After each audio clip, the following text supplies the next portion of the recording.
We would like to welcome you to another episode of the Calling All Messengers podcast. You are with me, Terikka and your messenger midwife, and Lakesha Gates, your resident messenger. we have been on a journey the last several episodes, really diving into each of the 7 questions we're saying that messengers must answer if they are to effectively reach their tribe. And within each episode, we kind of delve a little bit into some of the cautions or warnings or things that you might want to be mindful of as you navigate that question, because this is not a linear path. Like, oh, answer question 1, answer question 2, and there you have it, tribe reach. It's not. There's times I wish it was that fluid, but that would really not be honest with you if we did not cover some aspects of the process and the journey that we want to just kind of give some cautions about, some reminders, some exhortations, so that you can at least be a little bit more prepared for the process. So I know a lot of times we see different webinars and different things. Oh, all you have to do is these 3 things and voila, the outcome is there. And that's not always as neat as we would like it to be. So today we're going to be transparent and honest and digging into some of the cautions and exhortations that come with each of the questions. And we don't want you guys at all to be dissuaded, because anything that is worth fighting for is going to take some perseverance and some skin in the game. So that is what we are going to be endeavoring to unpack today, examine today. And as you go through your journey, you might have some other things that you say, you know what, Tariq and Keisha, y'all did not even prepare me for this. So as you begin to become more a part of the messenger village, let's continue to have the conversations, because I believe that it's important when God gives us keys or insights or some highlights in our own journey. Let's go ahead and pass that forward so that we can help somebody else's learning curve. Amen. I'm sorry, that was just an amen moment there. So we're going to go ahead and dive in. And so Keisha, what we're going to do, as you have any ideas or insights or things that have come up along your way, feel free to jump in. We're going to go and just tell it like it is and do not be dissuaded. All right, so let's look at the first question. So we talk about the message giver. What burning topics or themes the Father has placed on your heart? One of the things that I want to really highlight, or to say be cautious of when you look at the burning topics, I think sometimes we need to be aware that it's not just always this kind of succinct thing, like I just want to help children who are struggling academically in urban areas. Because one thing that God has shown me is that usually if there is a message, there's these sub messages. You can't really reach the kids if somebody's not also reaching the parents and getting the parents to the meeting. You can't really reach the kid if you're not also working or partnering with somebody who's working on the teacher team. So I know that it seems like, well, yes, God has put this burning topic on my heart of helping single mothers, but sometimes there's so much that comes with that. And so my encouragement or my caution, even in this one, is to not be so singularly focused that God can expand just some of the other areas that are going to need to be touched if you're going to live into that message. Does that make sense? Keisha, do you have anything that you want to add to kind of when we try to lock into that one thing and not realizing that there's these other areas that may be presenting themselves as you're trying to reach or get clear about the message that God has given you? My motto has been, especially this last year, you got to be fluid and flexible. And sometimes we try to hunker down in a spot and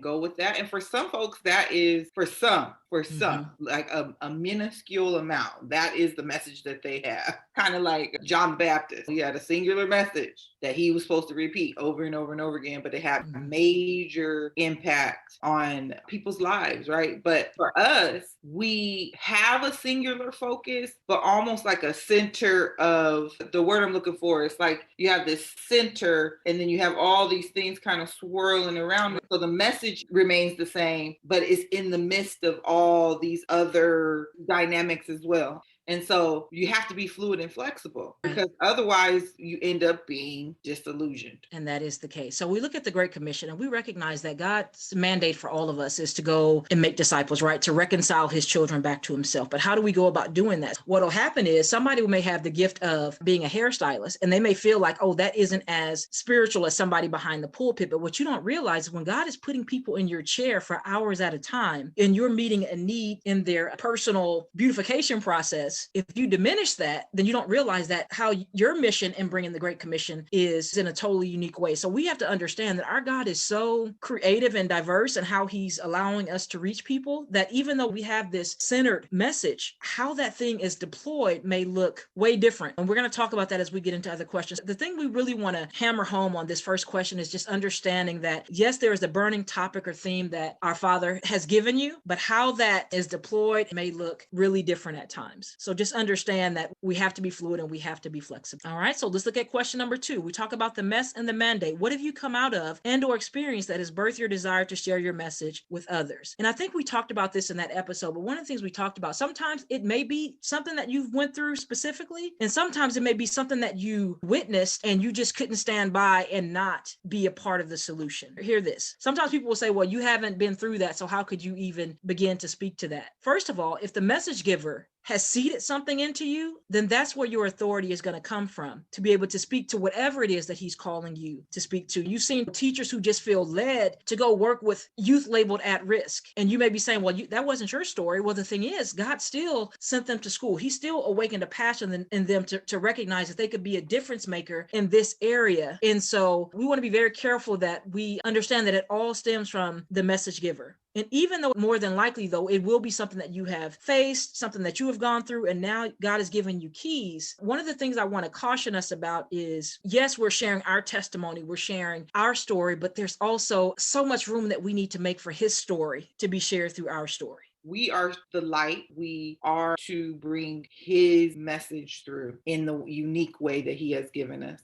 And that's the difference between being a messenger and being anything else, being an entrepreneur, because we are saying that God has given us this message. In my natural, I'm not emboldening anybody, but for him, I will, because I know he's given me that message, and it gives me the passion to continue to embolden leaders. And so I know for me, I can learn something and I can get so fascinated by that and dig my heels in that, where it's almost like God has to remind me, Terikka, you need to remain teachable, because what you learned 2 years ago, yesterday's manna is yesterday's manna for a reason. So just understanding that God is trying to create a growing in our knowing. So just because you got a model or a template, these are the 3 things that we need to move towards transformation. Is there potentially a 1A and 1B? Is there a 2A, 2B? Is there now a 4? So it's one of the things where, yes, we can grow more and more as quote unquote experts or specialists in our area, but we never want to be unteachable, or we never want to say, this is what God gave me in 1988 and this is what has worked, because the thing is, God is fluid and he is flexible. So we want to be mindful that, yes, your story, your experiences, all of that is going to fashion your message and what God is doing, but we always want to be open to any nuanced changes that God wants to make. So when we talk about mandate, that is something that we did not create for ourselves. A mandate is something that is given to you. And so we always want to go back and check in with the message or the mandate giver. So I know it seems like a mixed message, because it's like, no, hold on to what God has given you and understand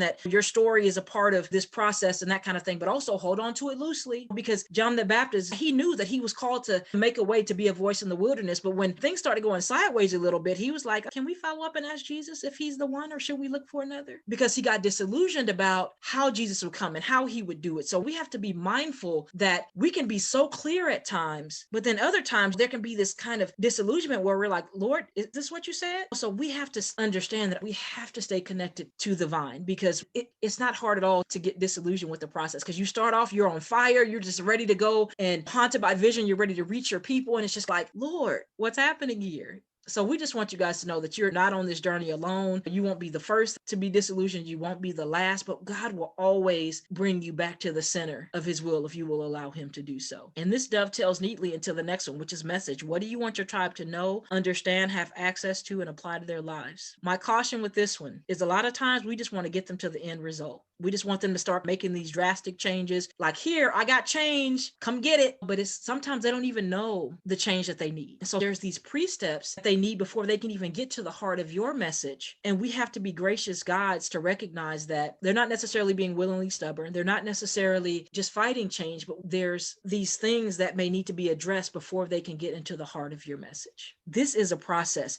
And this is about seasons. So you may be in a summer season and you're like, I just want them to get it. But if they're in a winter season and just nothing is really sticking at this moment, it can't be this whole thing of, well, I tried to give it to them and they didn't want it, so I can only work with those who are ready or want to work with me. Well, really go back to the message giver and see if that's what he really said as far as your mandate is concerned. This is something that Keisha had to really teach me a lot. She was like, Terikka, I know that you want people to be ready for the messenger experience, but what do we need to do to ensure that they're doing the I am work, clarifying who they are as a messenger, because you keep recognizing that they can't do this other work if they haven't done this work. And so Keisha had to low-key low-key be a messenger to me, because I was just so ready for people to hop on the messenger readiness train. But if we didn't do this pre-work, then we weren't being integral to the process. And so I just want to encourage you that this is a journey. This is a process. And as much as you may get excited about, I am so clear, like God gave me the 5 steps that I have to take my tribe through, rarely are they just ready to hop in and just get on board with what we are trying to offer. All right. So next we're talking about the messenger. What are your strengths, spiritual gifts, values, personality, attributes, loves, likes? So we talk about understanding who you are. And I am going to stand by that till the day God calls me home. Yes, we need to know who we are and how God has wired us. But here's the caution, here's the reminder, here's the exhortation.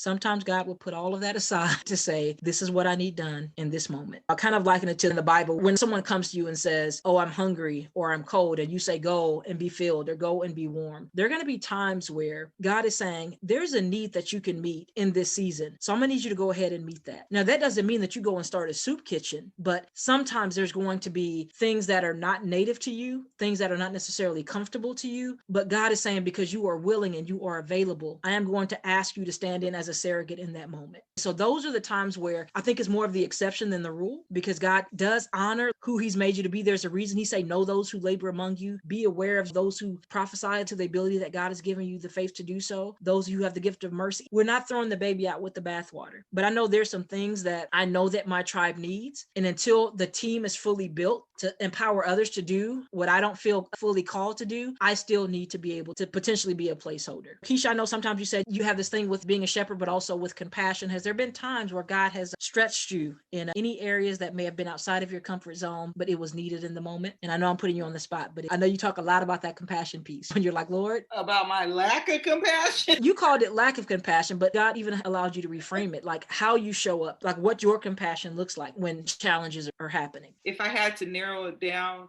is action. I was thinking earlier as you were talking about the difference between having empathy and sympathy, and especially in regards to the mess and the mandate. When you've been through the mess, you have empathy. When you have a heart for the mess, you have sympathy. The undergirding of that is compassion. And the way that I show compassion is through action, coming in and being the hands or the feet or the mind or using my skill for something. That's how I show compassion. I may not be the one who's going to the homeless shelter, but I'm going to be the one who coordinates what needs to be done in order for that person who wants to sit and talk, and for them to be able to do that without having to worry about all the other things that need to happen in order for them to be able to do that. So our compassion shows up in a different way. But I think in regards to the messenger, for me, it's this question that comes up of, who do I think I am? So that's kind of one of those cautions and warnings too, is the enemy is definitely, I don't like to give him too much credit, but we can't not have the conversation about him, because he puts those seeds of doubt in your head. He likes to have you question yourself on, who am I to be sharing this message with people? And who am I? Or why am I not like everybody else? So just like I said, my compassion definitely doesn't look like everybody else, but my compassion is also necessary for the process To get things done and moving. Exactly. I want to go into that a little bit further, because I led with this understanding that God may sometimes call us to act outside of our lane, but you raise a very excellent point about also having a right view of who God has called you to be, because like you were saying, sometimes we may minimize or diminish it, or because we only have identified, say, these 3 spiritual gifts, we don't even recognize that there may be some other gifts on the horizon, but just because we haven't had occasional exposure to really see those gifts come to life, we don't even necessarily think that we have it. So sometimes God may be asking us or stretching us to do certain things because we don't even know that those capabilities and capacities are even in our wheelhouse just yet. So we have to be able to trust God, because there's some people who were like, never ever would I speak, but that was from a speech class in 10th grade that you got embarrassed and you made a vow or a pact that you would never do that again. Sometimes God is trying to get us to break vows that we have made unknowingly and unwittingly about what we can't do, or, oh no, that's not me, when in actuality, no, that is you. But because of fear, because because of the lies of the enemy, because of what family may have said, teachers may have said. We don't even recognize that is something that God is trying to form in us and call us to break out in. So I love that you said that, because it really got my wheels turning about that whole poem on shining. Our greatest fear is not failure, but is that, what if this light is so bright and so demanding? Because the thing is, the more you realize you're capable of, it feels like the more work you're called to do. So sometimes it's just easier to chill in the cut and not explore all that you're capable of, because that whole, with great power comes great responsibility. So the more you recognize that he's deposited in you, the more of a demand is going to be made on that, because people come to you for what you hold, not what you don't. So you can ask yourself, if you have any sort of disillusion about, like, who am I? Like, what do I really have to offer? What are people always coming to you for? Is it advice? Is it recipes? Is it parent type stuff? So it's God, he gives us the clues. That's just another caution to be mindful that, yes, we can do some of the assessments and those are great tools, but God is always saying this or something better. Always. So if you think that you've scratched the surface of it, he's saying, and there's more. So we just want to encourage you guys to continue digging into the more, being in community and allowing people to speak into your life. And when God speaks, you may want to go ahead and write those things down, like write it, crystallize it in some way, because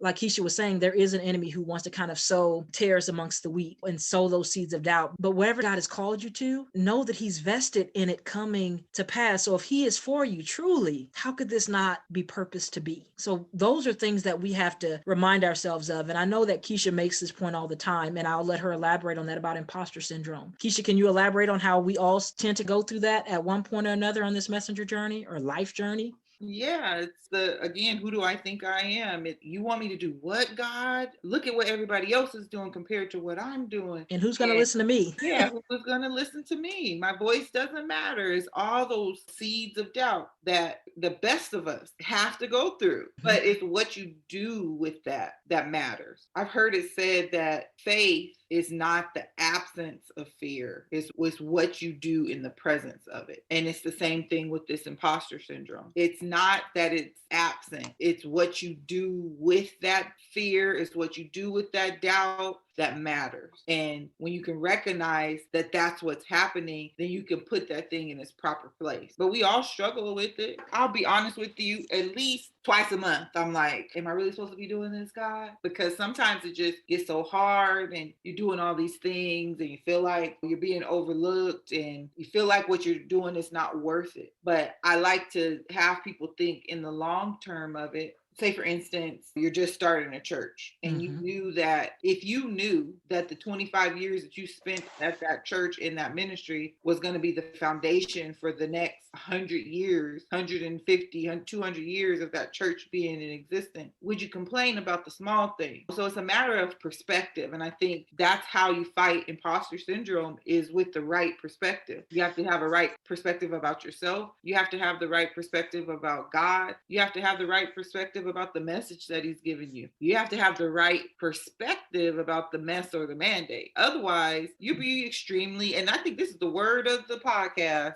disillusioned. Because when you first get it, you think that is going to be, oh, I'm going to start walking towards this thing. And then I can see it. I can see it clearly, but you don't understand the person that you need to become in order to step into that vision. God knows exactly what experiences you need to go through, exactly what people you need to come in contact with. He knows exactly the education that you need to get, the wisdom, the knowledge, the lived experience, all of that. He knows, but you're so bright-eyed and bushy-tailed, hopping towards the vision, and then boom, it blows up and you don't know what to do. My encouragement to you is to keep going, because every moment, every step that you take, every move that you make, is that song? But it does, it brings you closer to the clarity of the vision. So don't take that for granted. I like to shift my perspective. If Terikka would say, reframe it, that I must be doing something right if I'm having these thoughts. I must be doing something right if I'm having these doubts, because that means I'm getting closer to where God wants me to be. And I think that is so important. She said perspective is key, because if you start thinking that this thing is really about you, people responding or not responding, that's what will take you out. When we look at David, it's like Keisha was saying, he needed those experiences protecting the sheep. He needed to fight the lion and the bear. So by the time Goliath came and Saul's issues came, he was more and more prepared. So if we can start thinking of it more as God being gracious and understanding what we can handle at each phase, so that we're not just consumed consumed by this thing. Because we think, I'm just going to go and share my message and the throngs of people are going to come. Do you think that you're really ready for 1 million complaining children of Israel? So I think sometimes God is like, I need you to understand that I am not keeping anything from you. I am keeping it for you. And also maturing us so that by the time we get to our tribe, that it really is about them and their transformation and not our value. Like if they didn't respond, they're not seeing me at, wait a second. Jesus said, I endured the cross for the joy that was set before me. He wanted to bring many brothers into the fold. So when we begin to understand that we are not our own, this message is not our own, and that's going to segue us into this next question, that our quote unquote people are not our people, they're his people, but he's allowing us to shepherd and steward into the transformation that he has for them. That'll allow you to sleep at night, because when you realize that I've shown up and done what he's asked me to do today, and they just may or may not be ready to receive it just yet, but I'm going to keep showing up until there's a crack in the dam and the dam begins to break, because guys, I cannot not do this. And when I say, if there's 3 people listening to this podcast, then I have done what God has asked me to do. I don't say that in a way to make myself feel better, because I understand if I reach one Moses, how many people were attached to Moses? So I don't ever minimize if God lets me talk to 1, 5, 7. I do believe that he wants to grow a messenger village, but that is something that he had to cultivate in me, because my whole thing is, when your ministry increases beyond 1, it's going to start getting messy, just because people come with all sorts of beautiful challenges. People. Yes. So we're thinking we're asking for God to go ahead and break this thing wide open, but with more people comes more beauty, but more challenges, more stretching that you have to do, because it's different when you got to steward 3 people versus now you have to plan for 26 and what that looks like and what that means. So understand that God knows the perfect timetable, the season, the process for you to do what it is he's called you to do. And like Keisha said, we're not building just for this moment. If these 7 messenger questions die with me, something is wrong. This thing needs to live beyond me. The seeds that you're sowing, the transformation that you're bringing, it needs to be beyond you. That's why we say messengers are typically in the legacy phase of life, because you know that it's beyond you. So we really went in on that question. So let's go to question 5. The messenger's tribe. Who are your people? What are they struggling with? What are they needing on their journey? And what do you have to offer them tangibly or intangibly? So I don't necessarily know that we have to camp here too long, because I think this was embedded in all the previous questions, is understanding that these are God's people who you have been entrusted with. So yes, there's things that they may be struggling with, things that you want them to know on their journey. And by all means, you're going to prepare as much as you have clarity to prepare. But just know that people are not robots. They will not necessarily do what we expect them to do or want them to do just because they're in stage 2 of the journey. It's like, no, right now you're supposed to be in this Bible study, and next we're supposed to be talking about financial planning. And they're just like, nah, I'm going back to square one. So just know that as much as you have charted out this path and these modules and these frameworks that you want your tribe to matriculate and move through, rarely will it be as clean and streamlined as that. But this is where you really do get to test your commitment to being a journeyman in this process. Keisha, do you have any feedback about how people can sometimes be peoply? That is exactly it. You have to remember that my caution, my exhortation is to not get upset with them, because timing is up to God. At his appointed time, that thing will come to pass. And we have to remember that God is the God of everybody else too. So he has an appointed time for them. We're hoping that it falls in line with our appointed time. But how many times have you realized that when it happened, when it was supposed to, there's so much alignment and you're like, this is exactly the way that it should have been. But not moments earlier, we were like, why won't it happen now, God? What's wrong with them? Why won't they get it? And as somebody who, I'm an action taker, it gets underneath my skin when people don't take action. I understand that I dare not get before God. And I don't want that for anybody else either, because it never ends up well. You might think, oh, I'm doing well, I'm climbing, and you lose your grip and you're back to square one. I don't want to do that. And I don't want that for anybody else either. So just remember that in his timing, they will hear it. In his timing, they will respond. In his timing, they will get it. And you just have to keep showing up as the messenger. Because how will they hear if someone is not speaking? How will they hear? And sometimes even what Keisha, I'm sure, has recognized is when they did not take action or they fell back into the familiar, that end up informing maybe another piece of her process that she needed to add to account for, okay, usually when we get to this step is when people start tripping. So what I'm going to do is I'm going to build this into the map or the process to encourage them on their way. Because it, for me, and I think this is going to segue us into the next question about what is your messenger's map and your process. So your framework Lord, what are you taking your people through? So I noticed that every time I would get people to the mission statement process, that would be when they would fall off. And I was like, Lord, what is happening here? I'm all excited because they got clear about their personality, they got clear about their values, and now they're getting clear about their mission or their real work. Like, what is happening here? And I'm just like, Lord. And he said, you know, Terikka, once people realize what their mission is or what they're called to do, now they have to begin to count the cost if they're willing to make any changes to now begin to live into this mission that is probably not in alignment with their standard 9 to 5 that they're doing right now. And mind you, I never tell anyone to quit their job. That's not what this is about. But what happens is you get an excitement, like when you realize, like, I do want to help young men who are in the foster system. And you're realizing, like, but oh, I have this job with the city that pays this. And if I try to do this in the social work sector, that's about to change my whole dynamic. And so what ends up happening is they get clear, but then there's this grieving process of now what it's going to take to potentially transition into living into the mission versus what has been their stable bread and butter up to this point. And so God was just showing me, be careful about waking people up who are not ready to be awakened, because once they know what the true mission is, they cannot unknow it again. And the weight of it is heavy. So my bigger mission, I want to embolden leaders and give them the tools that they need and equip them. But my bigger mission is to disrupt the system and revitalize communities by equipping and empowering armies of hope-filled, faithful entrepreneurial leaders with the clarity, strategy, and purpose they need to drive influence and change through their life's work. I say that out loud and I'm like, that's a lot. You're literally talking about starting another branch of the military and sending these folks through boot camp. Like, so Keisha strong. But when you realize the weightiness and the magnitude of that, it's like, yes, I'm working with maybe one entrepreneur at a time. Maybe I'm doing this and offering this. When you realize that you want to see a whole sea of Christ-centered leaders mobilized through boot camp and now becoming specialists in Rangers and SEALs. But the thing is, people are not just ready to be Navy SEALs right away. Like, no, I see SEAL all over you, but we got to start with boot camp, how to tie your boots, how to make your bed, how to do this. Because if you can be excellent at this stage, then we can continue to graduate into these sergeant schools and things like that. And so if you guys can hear that, that takes time. You don't just go from boot camp to sergeant in a matter of months. And sometimes we're just like, I just want people to go through my 9-month program and all of a sudden be these world changers or eradicate all these mindsets and deal with all these issues. And you see how patient God was from Genesis to say, I'm going to have a redemption plan and he's going to crush Satan's head. See how patient God was before Jesus came on the scene?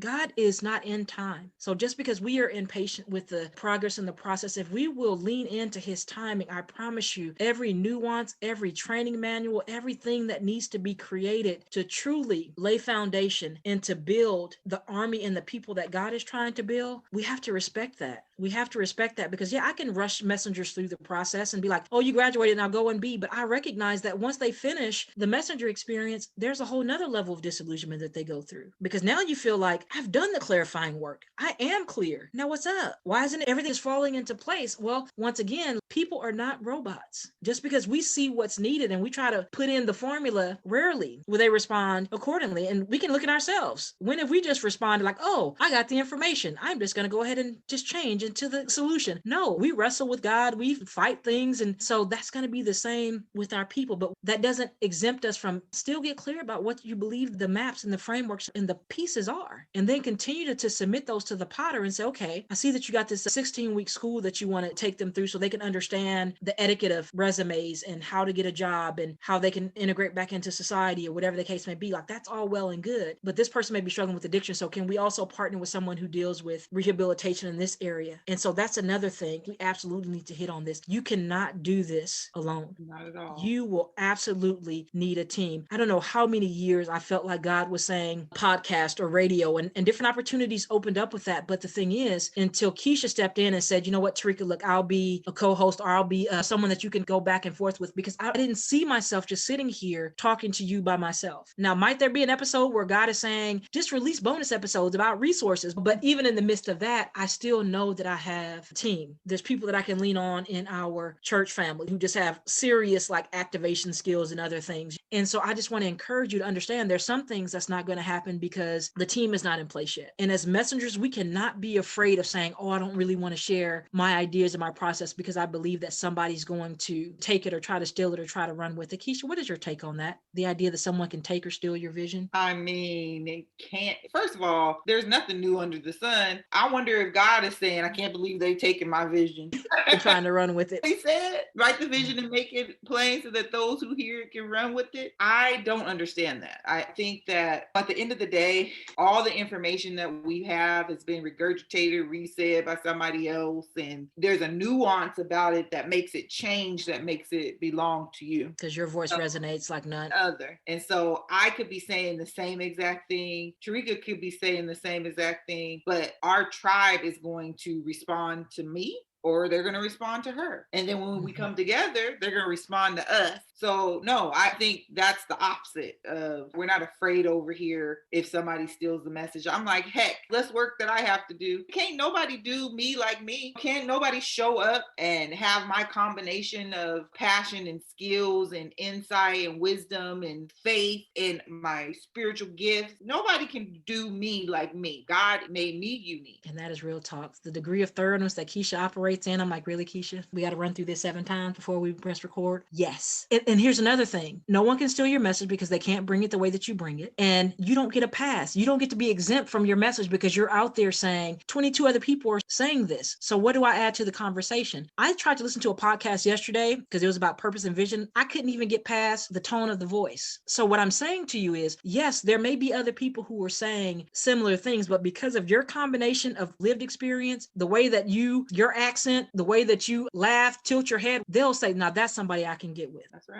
That's somebody that's real for me. That's somebody I can resonate with. So please believe me, God is not going to ask why you weren't more like so-and-so. He's going to say, why weren't you more fully you? And a lot of times we'll say things like, well, I'm just trying to become more like Jesus. And he's like, yes, definitely we are trying to become more like him. But he's also saying, I need you to become more like the you I made you to be. The reason that you were born, the time that you were born, into the family that you were born into, I wouldn't be relevant in the 20s. David said, I serve the Lord in my own generation. So I encourage us, yes, let's continue getting clear. Let's get clear about who God has made us to be, because God is going to hold us accountable for what he's seeded into us. And what he's seeded into us should be producing a harvest that our tribe can eat from. And now our last and final question. Be mindful of the mediums that are ideal for communicating your message. I am just so concerned in this season for messengers. I've been concerned for me because y'all, there's just so many people who download this blueprint, this webinar, take this class, your 365 social media topics. And don't get me wrong, Keisha and I are both absolutely fans of tools and resources. But if you go and you get a 365 social media post done for you and it's already done, and that person has no clue as to who your tribe is, and you over here giving smoothie recipes, but your tribe is dealing with something totally different. We have to work smarter, but we have to not be lazy and just try to find cookie cutter things because someone has already did a done for you situation where we just try to throw that to our tribe and call that our work and expect them just to fawn all over it. It's just not going to happen. And the thing is, there may be stuff that you labor over curating and creating, and you're like, I spent all that time and I got 1.5 likes. You have to get away from what you believe every outcome should be. We talked about earlier that this is a process, that this is a journey. And so sometimes God will allow things to happen in such a crock pot manner so that you can even grow in your respect for your tribe and what you're creating for them. Now, I can give my kids some nuggets that's already just made, throw that in the air fryer, and 7 minutes later you got some nuggets. But it's a whole nother thing when they're like, can you cut the chicken tenderloins and do the batter? There's a whole nother process when there's some thoughtfulness into what your tribe needs versus just trying to throw something up or trying to hurry up and get something out. There's another part to this that I know I struggle with. I'm gonna say this out loud. Sometimes I think I have a technology demon. Break that down, please. You know, there's this infamous story of when I started, my printer broke, my computer started acting up, all the things. And I'm like, but I'm gonna push through it because that's just who I am. I'm not gonna let the enemy try to take me down. But also, sometimes we mistakenly place blame on the enemy when it's God trying to slow us down, because there's so many different doors that opened up because somebody created a convert kit or somebody created an app. Like I just learned about this new tool called Toby on Google that allows you to be more productive because your major sites that you go to, you're able to group them together and focus on that one task. So anyway, I said all that to say, sometimes we just have to be patient and wait for, be on the lookout for the tool that is going to be the thing that helps us be in a better place to reach our tribe, to amplify the message. So be patient with the process. That is rich. Like Keisha was saying, we are definitely fans of tools and resources. Sometimes we were trying to put things together, be it courses or whatever, and we just needed the right technology. strategy. So sometimes, like she's saying, we're blaming the enemy, but God will allow the plans to be frustrated because he knows that he has something more streamlined and more intuitive that your tribe will be able to navigate. So this is the beauty of reframing. If God literally says that he's working all things for the good, then that means that no matter what's happening in the process, we're saying, okay, God, help get me to the good. And sometimes it is a matter of slowing down because God is saying, you may be ready, but I'm also trying to make your path intersect with somebody else who's going to be on your team. So please don't continue getting ahead of me, because he's trying to create these super teams. And in his graciousness, he's waiting for you to be ready. He's waiting for the other person to get ready. He's waiting for the people who are going to write the contract to be ready. So there's all of these things that have to converge at this point. And so if we realize, and we can literally sit there and smile internally, like, God, you are conspiring to bring all these pieces together. Again, if it's his vision, his message, who wants to come to pass more than him? And so we have to definitely get really clear about who our Father is, who he says that we are, and that perspective on the message. So we can have our vulnerable moments when Moses is like, well, who shall I say sent me? But I stutter, but I this. Well, take Aaron. All right, here's Miriam. Okay, Jethro is going to give you some feedback on how to navigate this. So he's letting us know that I'll send the help. I don't believe it's coincidence that God got me moved all the way up here to Washington. And when that happened, I found my team of people who understood who God had made me and what he was trying to unlock in me, and also had some help to render. So sometimes he may be trying to get you shifted geographically. Sometimes he may be getting you switched from a certain job, switching you out of certain circles. So just know that he is plotting for this thing to come to pass. So this is what we have for you guys. This may be the episode that you may have to come back and revisit as you are trying to put the pieces in place to remind yourself, okay, this is a journey. This is a process. My Father is for me. He would not have given me this if he did not put the seeds in me to grow into this and to become this and to live into this. So more than anything, we want you encouraged, but also that means addressing the potential areas of disillusionment. But our prayer is that if you can arm yourself with this information ahead of time, that you can kind of ward off some of that discouragement and disillusionment that comes from just trying to stay the course. You can imagine how frustrated Joseph must have been. Every time it was like, you're great. You're so administratively sound. You're going to be running this household. You're going to be running this prison. It's like, I'd rather not be running the prison, but okay, if this is a step in the process, then let's understand it as a step in the process. So just know that he has, metaphorically speaking, not the pit, not the prison, not the palace, but he has the kingdom in mind. So let's stay the course. And as opportunities come, and we share on this podcast opportunities for you to get engaged in the messenger community, tap into those places, because there's nothing like being with people who are on the journey with you, who are wanting to be obedient, who are like-minded. Tap into those places that God is creating for us to do this together, because I know that it can be a lonely road and he has not called us to do this alone. Keisha, any final thoughts before we wrap up? My encouragement to you is to stay the course, and that if you take little action every day, and the most important action is to seek him, he will let you know when to slow down, when to speed up. He'll comfort you when you're feeling anxious. He will be there with you. And that's the beautiful part of this whole experience, this whole messenger experience, is that you're not doing it alone. You have him. You have the ultimate CEO giving you the direction of what to do next in your ministry, in your business, in your service to your tribe.